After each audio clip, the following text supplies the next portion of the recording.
ኢሜል ከፍቶ ለማያቅ ትውልድ ኢሜል ልክ ያለው በቃ መረጃው ደርሷል ልትሉ አትችሉም። ኦኬ አንዳንድ ሰው ምናልባት ቴክስት ሜሴጅ ሊያስፈልገው ይችላል፣ መደወልም ሊያስፈልገው የሚችል ጉዳይ አለ። ስለዚህ ሪሊ ኮሙኒኬሽኑን ኮነ የምፈልገው አይ እኔ ወርወር አድርጌ ትኩስ ድንቿን ከኔ ማረግ ካፈለገ ሌላ ጉዳይ ነው። ግን the right type the right channel መጠቀም የሚኖርብን ኢሜል መጠቀም በሚኖርብን ሰዓት ሜሴጅ ተቻለ መጠን ፕሪሳይስ መሆን መቻል ኮንሳይስ መሆን መቻል ያስፈልጋል።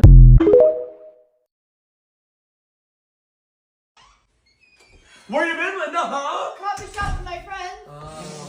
You don't smell like coffee. I'm wearing perfume. None of your friends posted on their stories. We don't post non-stop every second. Linda, are you serious? It's 6:30 p.m. Guys, I got this. Linda, you have time next time, okay? Go to your room. 24.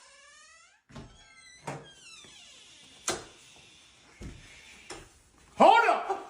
It's 11:30. Out. Get out! And don't come back. Do not come back.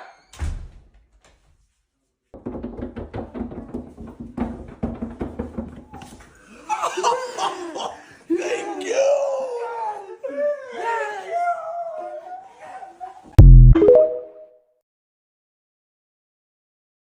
የሚል ሰው የሚቀምሰው የሌለበት ሀገር ላይ ጥሬ ስጋ አፋችሁ ላይ የምታስቆርጡ ሰነፍ ትሆናል። ጥሬ ስጋ አታስቆርጡ እያልኩ አይደለም፣ አትቅረጹት ነው እያልኩ ያለሁት። ደሃን እንቁልልጭ አትበሉበት ነው እያልኩ ያለሁት።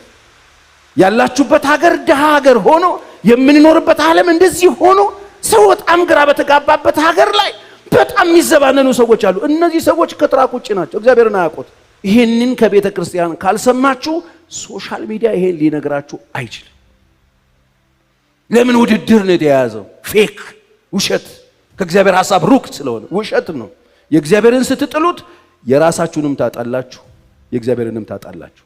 የእግዚአብሔርን ስታነሱት የእግዚአብሔርንም የእናንተንም ታገኙታላችሁ። እግዚአብሔርን አውቀን የእግዚአብሔርን ነገር ማድረግ ስንጀምር የኛን እናገኘዋለን።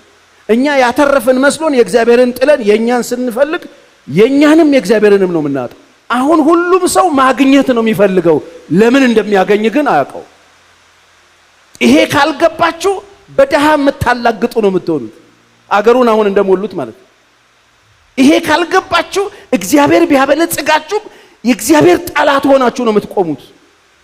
በደሃ ላይ የምትጫወቱ ነው የምትሆኑት፣ በደሃ ላይ የምታላግጡ ነው የምትሆኑት። ስለዚህ እግዚአብሔርን ስናቀው ስለ መርዳት እናስባለን። አካባቢያችን ያለውን ችግር ለማየት አይናችን ይከፈታል። የእግዚአብሔር ፕላን ይሄ ነው። ወንጌል ስርጭት ላትወጡ ትችላላችሁ። በየአውቶቡስ ተራ ይሄ ዛራ ዛራ የሚሉበት ስፒከር ገዝታችሁ ላሰብኩ ትችላላችሁ። መድረክ ላይ መጣችሁ ላሰብኩ ትችላላችሁ። ሌላ ወንጌል ስርጭት ትራክት ላሰጡ ትችላላችሁ። ግን እግዚአብሔርን ስታውቁት ደሃን ማገዝ ትጀምራላችሁ። በሐሳባችሁ ካላችሁ በአቅማችሁ